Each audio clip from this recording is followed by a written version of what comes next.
లక్షలాది మందికి మన తెలుగు మ్యాట్రిమోనీ ద్వారా వివాహాలు జరిగాయి. తెలుగు వారి నంబర్ 1 చాయిస్ తెలుగు మ్యాట్రిమోనీ. పాకిస్తాన్పై దౌత్య యుద్ధానికి సిద్ధమైంది భారత్.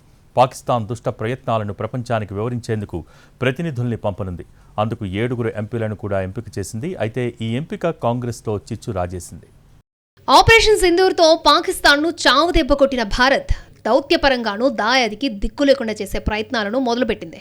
అందుకోసం దౌత్య చర్యలను చేపట్టనుంది. విదేశాలకు భారత ప్రతినిధి బృందాలను పంపుతోంది. పాక్ ఉగ్ర కుట్రలను ప్రపంచ దేశాలకు వివరించడం కోసం 7 అఖిలపక్ష బృందాలను ఏర్పాటు చేసింది.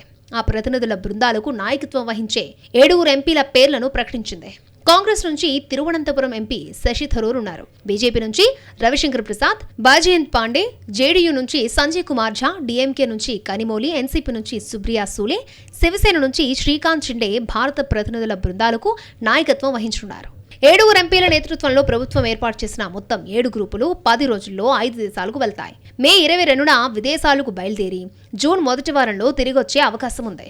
ఉగ్రవాద కార్యకలాపాలకు పాకిస్తాన్ ఏ విధంగా మద్దతు పలుకుతుంది అనే విషయాన్ని ఆపరేషన్ సింధూర్ గురించి కూడా వివరించున్నారు. ఆపరేషన్ సింధూర్ చేపట్టడానికి కారణమైన పాకిస్తాన్ రెచ్చగొట్టే చర్యలు, పాక్ బెదిరింపులకు ధీటుగా భారత్ ఆపరేషన్ సింధూర్ను ఎలా చేపట్టింది, భవిష్యత్తులో భారత్పై ఉగ్రదాడులు జరిగితే తీసుకునే చర్యలపై స్పష్టత, ఆపరేషన్ టైంలో ఉగ్రవాద స్థావరాలను మాత్రమే ఖచ్చితంగా లక్ష్యంగా చేసుకుని దాడులు చేశామని, పౌరులకు ఎలాంటి హాని చేయలేదని స్పష్టతనివ్వడం, ఉగ్రవాదాన్ని ప్రోత్సహిస్తూ ఉగ్రవాదులకు సహకరించడంలో ఎన్నో ఏళ్లుగా పాకిస్తాన్ అనుసరిస్తున్న పాత్రను, దానివల్ల ప్రపంచ దేశాలకు పొంచి ఉన్న ముప్పును వివరించడం. ఈ 5 విషయాలను ప్రతినిధుల బృందాలు ప్రపంచ దేశాలకు వివరించనున్నాయి. ప్రతినిధుల ఎంపిక కాంగ్రెస్ లో వివాదానికి రీజన్ అయింది. కాంగ్రెస్ తరపున శశి థరూర్ ను ఎంపిక చేసింది కేంద్ర సర్కార్. అయితే కాంగ్రెస్ పంపిన లిస్ట్ లో శశి థరూర్ పేరు లేనేలేదు.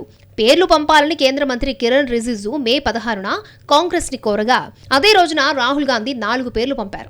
Anand Sharma, Rajya Sabha MP doctor Syed Nazir Hussain, Lok Sabha MP Raja Brar, Gaurav గొగోయ్ల పేర్లున్నాయి. ఆ లిస్ట్ లో శశి థరూర్ పేరు లేకపోయినప్పటికీ ఆయన్ని అనూహ్యంగా ఎంపిక చేసింది కేంద్రం. ప్రతినిధుల బృందంలో చోటు దక్కడం గర్వంగా ఉందన్నారు శశి థరూర్. జాతికి సేవలు అవసరమైనప్పుడల్లా తాను సిద్ధంగా ఉంటానని చెప్పారు. Is a matter of a duty for all of us. At the same time, for me, it is an honor that I've been asked to lead the delegation, and I look forward very much to playing my part. I've always said that when my services are required by the nation, I should not be found wanting, and I had no hesitation in accepting the kind invitation of the government, which to my mind is nothing to do with politics. పంపిన పేర్లను కాకుండా ఇతరులను ఎంపిక చేయడం పద్ధతి కాదన్నారు కాంగ్రెస్ నేత జయరాం రమేష్. ప్రభుత్వం అడిగితేనే 4 పేర్లు ప్రతిపాదించామని, అందులోనే ఒకరిని ఎంపిక చేస్తామని భావించామన్నారు.